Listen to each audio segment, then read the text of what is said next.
ஷேய் பார்வதி லட்சுமி சரஸ்வதி எல்லாம் கேட்டுக்கோப்பா, கோர்ட்ஸில் கேட்டுக்கோப்பா. 2ஆம் நம்பர் வியாபாரம் பிஸ்னஸ் உள்ளவன் பூரா காவல்துறையில் 1-2 கன்சல்ட் பண்ணி பேசுதான். 2ஆம் நம்பர் தான் நாங்கள் பார்க்கோம். இதுக்கு என்ன வேடா?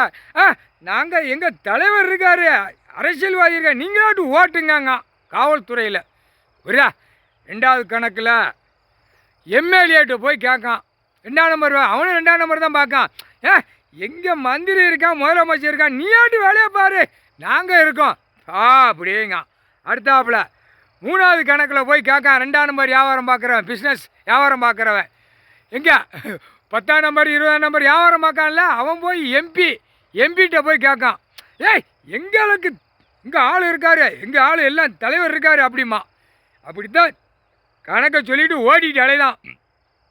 புரிதா இல்லையா? 2ஆம் நம்பர் இறங்கினோடனே பிடிச்சோடனே குடும்பமே உள்ளே போகும். அது தெரியுமா இல்லையா? ஏண்டா முட்டா பேல, நாங்கள் என்ன கத்தி போட்டு சவுண்டு விட்டு நாங்கள் கணக்கு போடுறோம்னு நினச்சியா? 7 செம்மம் அழித்தவன், 7 செம்மம் பாடாப்படுத்தின மானிட பிறவி. இந்த செம்மத்தில் தண்டனை 3 சட்டத்தில், 3 சட்டத்தில் ஒரு சட்டங்கிறது எப்படியும் 10,000 கணக்கு வச்சுருப்பார்ல, 500 கணக்கு வச்சுருப்பார், 10 கணக்கு வச்சுருப்பார். ஒத்த பாயிண்ட் வெளியே எடுத்திருக்காரு. மானிட பேலை தின்னு கழிக்கிற இடத்துல சூடு வைப்போம்னு இருக்கார். கரெக்டாக பாயிண்ட்டை கொண்டு வராரு. இவர்கிட்ட முடியுமாடா? இல்லையே, இவர் கோமணத்தை அவுத்து விடுவோம்னு சொன்னார் கணக்கு ஆதியில். நான் கோமணத்தை அவுத்து விட்ருவேன் அப்படிம்பாரு. இப்போ அப்படி கிடையாதா, சூடு வைக்கணும்ட்டார். இந்த ஜெம்மத்தில் சூடு வைக்கணும் அப்படின்ட்டார்.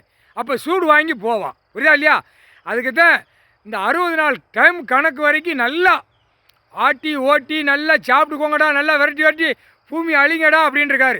60 நாளில் ஒன்றால் ஒரு நாளைக்கு டெல்லியிலேருந்து தமிழ்நாடு வரைக்கும் 100 ஏக்கரை 2ஆம் நம்பருக்கு பில்டிங்கு போட்டு அழிக்கான். ஒரு நாளைக்கு 100 ஏக்கர் கணக்கு அழிக்கான்.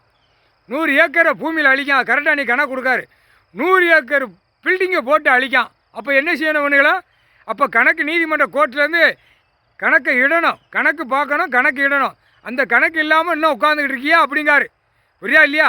கோர்ட்டில் நாங்கள் தான் நடத்தோம் நீங்கள் நினைக்கக்கூடாது. இவர் வெளியில் தப்பு கணக்கை பூரா வெளியில் எடுத்து வெளியே உள்ளே விட்டுக்கிட்டு இருக்காரு. கணக்கை பாரு அப்படின்னு. புரியுதா இல்லையா?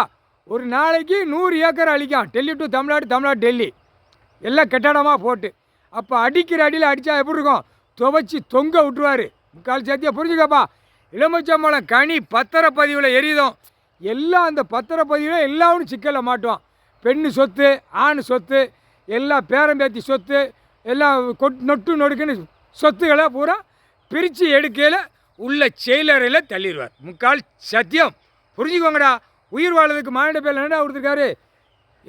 விவசாயத்தை அழிச்சிக்கிட்டு இருக்கா இந்த கணக்கு போடுறாரு. முக்கால் சத்தியம்.